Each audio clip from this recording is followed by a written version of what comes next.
తరఫున చెప్తున్నాం ఇది. కాంగ్రెస్ పార్టీ తరఫున చెప్తున్నాం ఇది.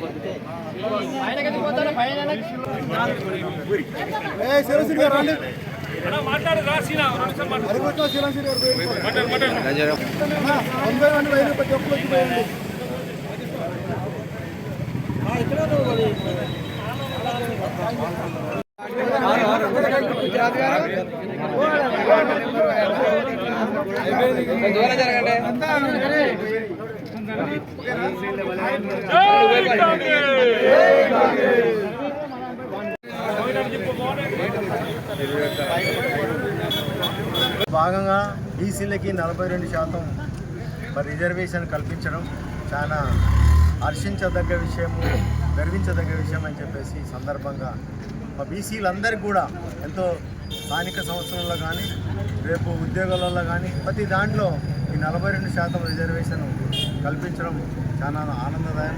మరి మొన్ననే బీసీ గణన లెక్కలు జరిగింది. టోటల్గా 55%, 56% బీసీలు ఉన్నారని చెప్పేసి బీసీ గణనలో తేలడం జరిగింది. మరి గత ప్రభుత్వంలో చూసుకుంటే మన మండల స్థాయిలో 30 గ్రామ పంచాయతీలు ఉంటే ఒకే ఒక గ్రామం కొడేలుగూడెంలో ఒకటే బీసీ అవడం జరిగింది. ఇప్పుడు 42% అంటే మనకి చాలా బీసీలకు చాలామంది కూడా ఈ అవకాశం వస్తుంది. ఎందుకంటే జనాభాలో 55% ఉన్న బీసీలకు చాలా అన్యాయం జరిగింది. గత ప్రభుత్వము బీసీలని విస్మరించింది. సో ఇప్పుడు మన ముఖ్యమంత్రి, గౌరవ ముఖ్యమంత్రి గారు రేవంత్ రెడ్డి గారు ఈ నిర్ణయం తీసుకొని బీసీలకి మంచి అవకాశం కల్పించింది. కాబట్టి మరి బీసీలకు తెలంగాణ రాష్ట్రంలో అన్యాయం జరుగుతుందని చెప్పి మా ప్రీతమ నేత రాహుల్ గాంధీ గారు జోడో యాత్రలో చెప్పిన విధంగా బీసీలకు కులగణనని 2024 ఫిబ్రవరి 4వ తారీఖున రిజర్వేషన్ అంశాన్ని తీసుకువచ్చి ఆ తర్వాత ఫిబ్రవరి 12వ తారీఖున ఈ తీర్మానాన్ని అమలు చేసే విధంగా నిర్ణయం తీసుకొని ఆ తర్వాత అక్టోబర్ 10వ తారీఖున క్యాబినెట్ సబ్ కమిటీని ఏర్పాటు చేసి ఆ క్యాబినెట్ సబ్ కమిటీ ద్వారా కమిటీ ఇచ్చిన నిర్ణయాల ప్రకారం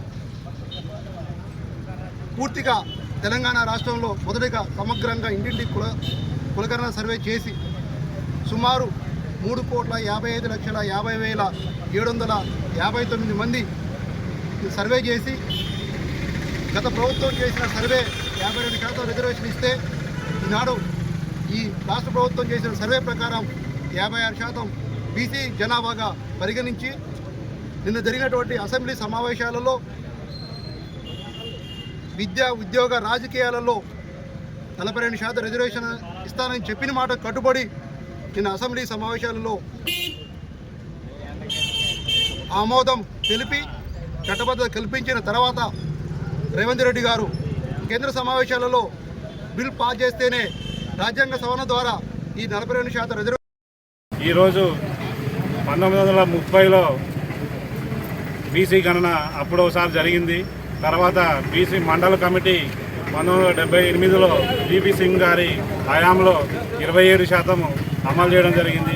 ఆ తర్వాత 2-3 దశాబ్దాల తర్వాత కూడా ఇది బీసీ గణన గురించి ఎన్నో పోరాటాలు జరిగినాయి. ఆ పోరాటాల ఫలితంగా ఈరోజు రేవంత్ రెడ్డి గారు ప్రతిష్టాత్మకంగా దాదాపుగా 50 రోజులు ఈ కులగణన జరిపి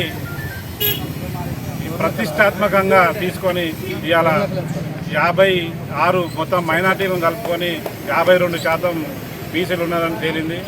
వాటిలో 42% ఇవాళ బీసీ రిజర్వేషన్ పెంచడం ఇవాళ బీసీ కులస్తులందరికీ కూడా చాలా గొప్ప విషయము రావచ్చు. ఖచ్చితంగా 42% బీసీలకు వస్తున్నందుకు బీసీ కుటుంబ సభ్యుల తరఫున మరియు కాంగ్రెస్ పార్టీ పట్టణ ఉపాధ్యక్షుడిగా నేను రేవంత్ రెడ్డి గారికి మరియు మన ఎమ్మెల్యే రామచంద్రయ్య గారికి కృతజ్ఞత